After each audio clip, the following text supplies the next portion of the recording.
የምስራች ድምጽ ነው።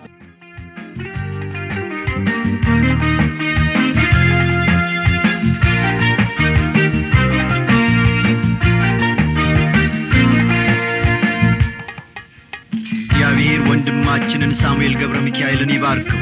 አድማጮች ባለፈው ጥናታችን ለሚቃጠል መስዋዕት የተሰጠ መመሪያ በሚል ርዕስ ስር መመሪያዎቹ ምን እንደሆኑ ጠለቅ አድርገን መመልከታችን ይታወሳል። በዛሬው ምሽት ክፍለ ጊዜያችን ደግሞ የዚያኑ ቀጣይ ክፍልና የሚቃጠል መስዋዕት ሥርዓት የሚሉትን አበይት ነጥቦች አብረን እናጠናለን። ጌታ ሁላችንንም ከማደሪያው ይባርክ እያልኩኝ እስክትዘጋጁ ድረስ በዚህ የመሸጋገሪያ ሙዚቃ አብረን እንቆያለን።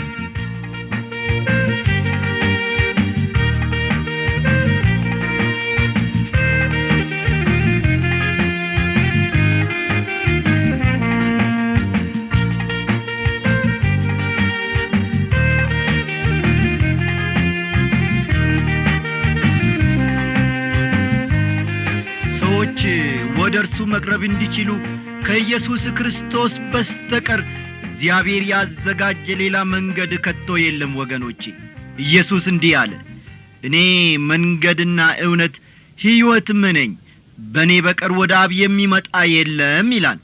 ዮሐንስ ምዕራፍ 14 ቁጥር 6ን ይመለከቷል።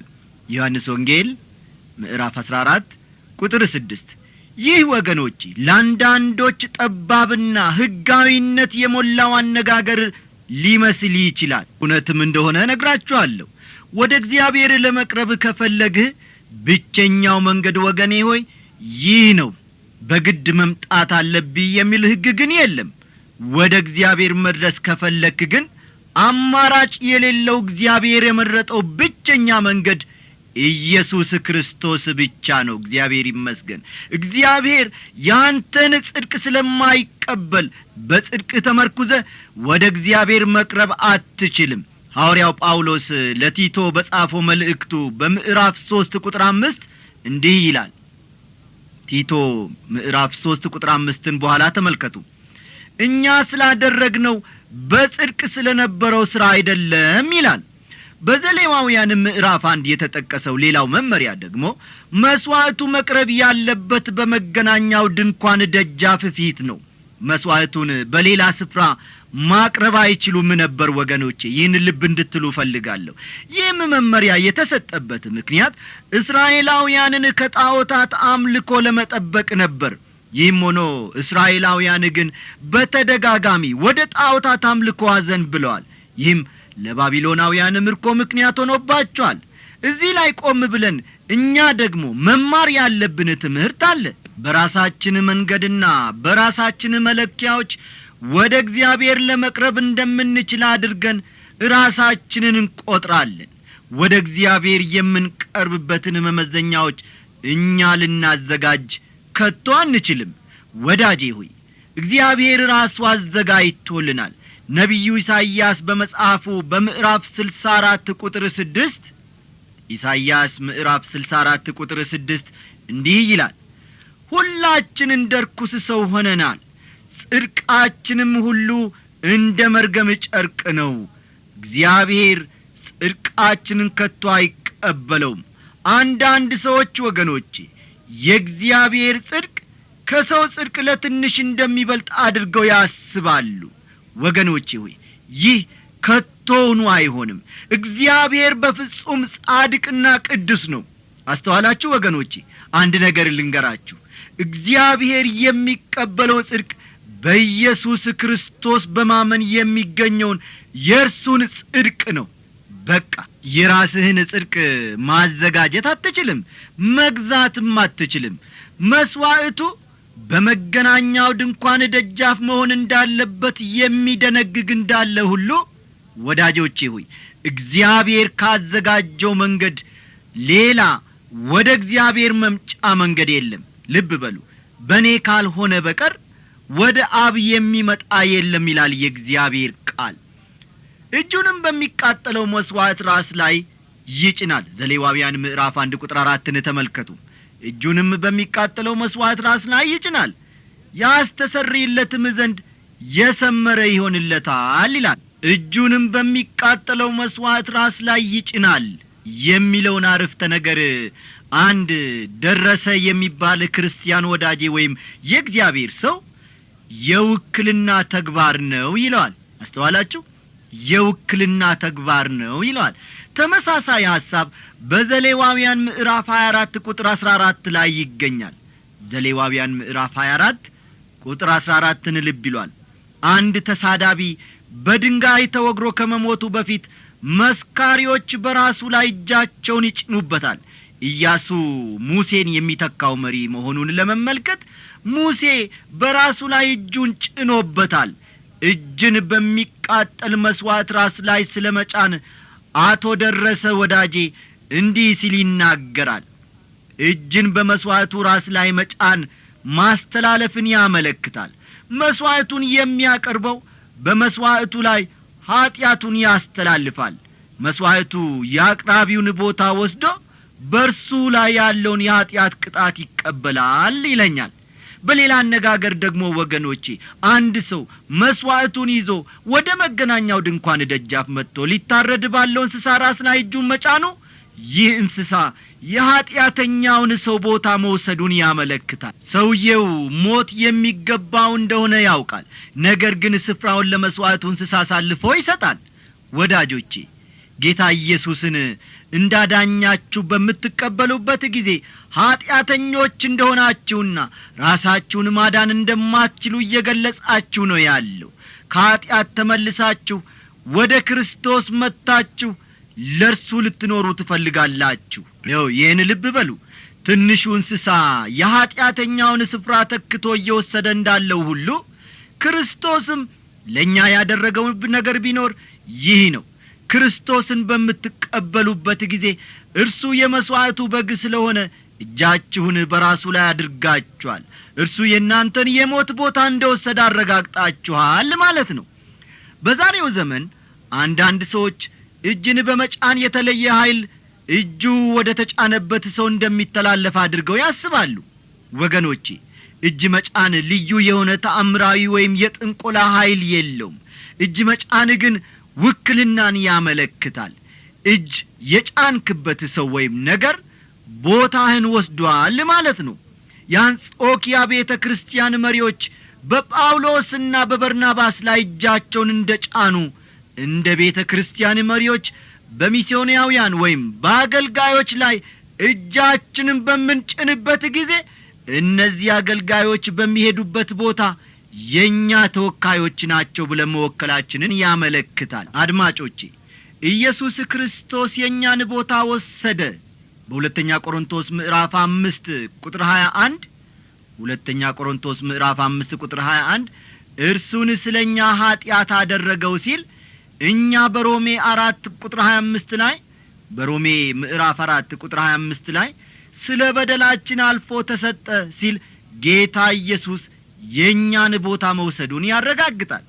እጅን መጫን የሚለው የዕብራይስጡ ቃል ጠንካራ ትርጉም አለው። ይሄውም እጅ በተጫነበት ሰው ወይም ነገር ላይ በሙሉ ኃይል መደገፍን ያመለክታል። ኀጢአተኛው ሰው ለደህንነቱ እጁ በተጫነበት እንስሳ ላይ ይደገፋል ማለት ነው። ይህም ማስተሰረያንና በእንስሳው ሞት ተቀባይነት ማግኘትን ያሳያል። ያስተሰርይለትም ዘንድ የሰመረ ይሆንለታል ይላል ዘሌዋውያን ምዕራፍ 1 ቁጥር 4ን ልብ ይሏል። ዘሌዋውያን ምዕራፍ 1 ቁጥር 4ን ተመልከቱ። አስቀድሞ እንዳልኩት ወገኖቼ ማስተሰረያ ማለት ማስወገድ ማለት ሳይሆን መሸፈን ማለት ነው። ደግሞአለሁ፣ ማስተሰረያ ማለት ማስወገድ ማለት ሳይሆን መሸፈን ማለት ነው። ስለዚህ ነገር ዕብራውያን ምዕራፍ 10 ቁጥር 4 እንዲህ ይላል። የዕብራውያን መልእክት ምዕራፍ 10 ቁጥር 4 የኮርማዎችና የፍየሎች ደም ኀጢአትን እንዲያስወግድ የማይቻል ነውና ይላል። ኀጢአትን በፍጹም ማስወገድ የሚችለው የእግዚአብሔር በግ የሆነው ጌታ ኢየሱስ ክርስቶስ ብቻ ነው። ስሙ ለዘላለም የተከበረ ይሁን። ሌላው ነገር መስዋዕት በስውር ሳይሆን በግልጽ መደረግ ወይም ደግሞ መካሄድ እንዳለበት ነው። መስዋዕት አቅራቢው ወደ መገናኛው ድንኳን ወርዶ ወደ መሠዊያው ሄዶ እንስሳውን ያርዳል።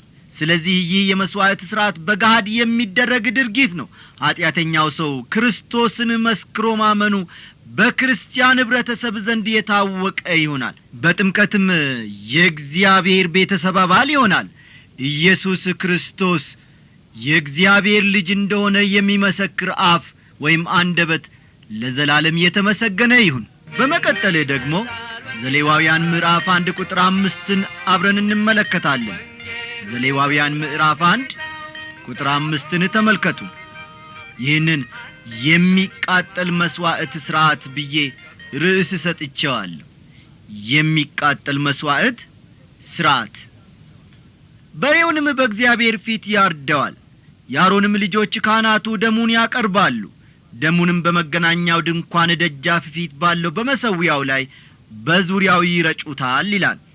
አሁን ስለሚቃጠል መሥዋዕት እንዴት መቅረብ እንዳለበት የሚገልጸውን ሥርዓት እንመለከታለን። አስቀድሞ እንደተመለከትነው ለመሥዋዕትነት ብቁ የሆነ ትክክለኛ እንስሳ መቅረብ አለበት።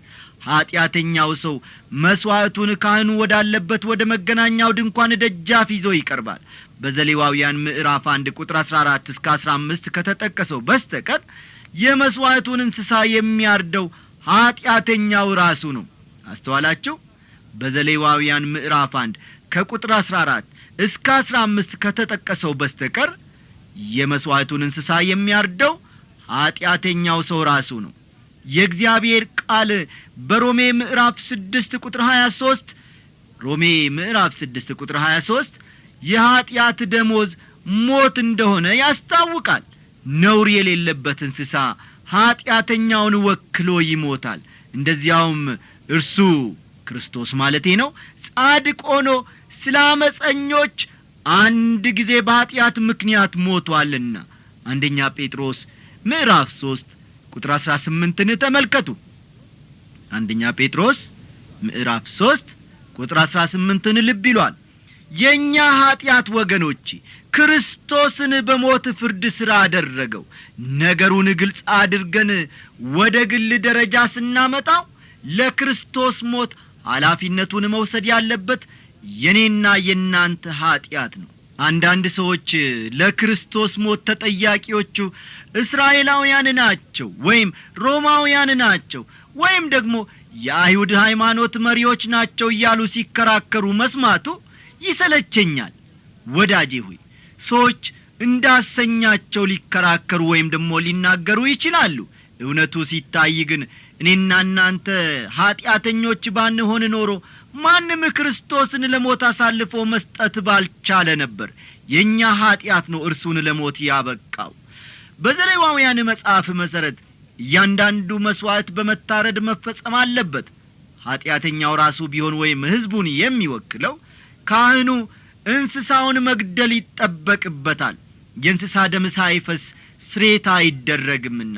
ስለዚህ ዛሬ ከኀጢአት ሁሉ ሊያነጻን የሚችል የክርስቶስ ደም ብቻ ነው። እግዚአብሔር ይመስገን። እንስሳው ከታረደ በኋላ ካህኑ ደሙን ወስዶ በመገናኛው ድንኳን ደጃፍ ፊት ባለው በመሠዊያው ላይ በዙሪያው ምን ያደርገዋል?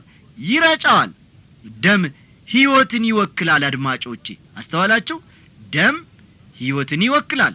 እናም ደሙ በመረጨቱ ሥርዓት የሚቀርበው ለእግዚአብሔር ነው። እስቲ በመቀጠል ደግሞ ከቁጥር 6 እስከ 9 ያለውን አንድ ላይ እናንብብ። የሚቃጠለውንም መሥዋዕት ይገፈዋል፣ በየብልቱም ይቈርጠዋል። የካህኑም የአሮን ልጆች በመሠዊያው ላይ እሳት ያነዳሉ፣ በእሳቱም ላይ እንጨት ይደረድራሉ። የአሮንም ልጆች ካህናቱ የተቈረጡትን ብልቶች ራሱንም ስቡንም በመሠዊያው ላይ በእሳቱ ላይ ባለው በእንጨቱ ላይ ይረበርቡታል። የሆድ ዕቃውንና እግሮቹን ግን በውሃ ያጥባል። ካህኑም ሁሉን የሚቃጠል መሥዋዕት የእሳት ቁርባን አድርጎ በእግዚአብሔር ዘንድ ጣፋጭ ሽታ እንዲሆን በመሠዊያው ላይ ያቃጥለዋል ይላል። እዚህ ላይ መገንዘብ የሚገባን የመሥዋዕቱ ነገር በጥንቃቄና በሥርዓት መሆኑን ነው። እግዚአብሔር ከቶኑ የሁከት አምላክ አይደለም። አድማጮቼ መሥዋዕቱ በቀላሉ በእሳት እንደሚቃጠል ተደርጎ በየብልቱ መቆረጥ አለበት። አስተዋላችሁ ወገኖቼ? የክርስቶስ ሁለንተና አድማጮቼ ለመከራ ተገልጦ እንደነበረ አስታውሱ። ልብ በሉ አድማጮቼ የክርስቶስ ሁለንተና ለመከራ ተጋልጦ እንደነበረ አስታውሱ ዛሬም ቢሆን የክርስቶስ ሕይወት ለብዙዎች ሰዎች የተጋለጠ ነው ከማንም በላይ ሰዎች ይመራመሩበታል ብዙዎችም በርሱ ጉዳይ ላይ ይከራከራሉ ጌታ ኢየሱስ ዛሬም ቢሆን ሰዎች የሰውን ልጅ ማን እንደሆነ ይሉታል እያለ ይጠይቃል አድማጮቼ ስለ ጌታ ኢየሱስ የተለያዩ አይነት አስተያየቶች ይሰጣሉ ከነዚህ መሃል አንዳንዶቹ ስድብን አዘል ሆነው ይገኛሉ እውነቱ ግን ጌታ ኢየሱስ ቅዱስ ያለ ተንኮል ነውርም የሌለበት ከኃጢአተኞችም የተለየ ነው ለብዙ ዘመናት እስካሁንም ድረስ ሰዎች የሚመራመሩት ኢየሱስ በብዙዎች ዘንድ ግን የተወደደ ጌታና አዳኝ ነው ስሙ ለዘላለም ይባረክ የተወደዳችሁ የጌታ ቤተሰቦች ተወደደም ተጠላ ኢየሱስ ክርስቶስ የዓለም መድኃኒት ነው ኢየሱስ ክርስቶስ ጌታ ነው በዓለም ሁሉ ላይ የሚገዛ ስልጣን ብቻ የርሱ የሆነ እሱ የእግዚአብሔር ልጅ መድኃኔዓለም ነው ኢየሱስ ጌታ ነው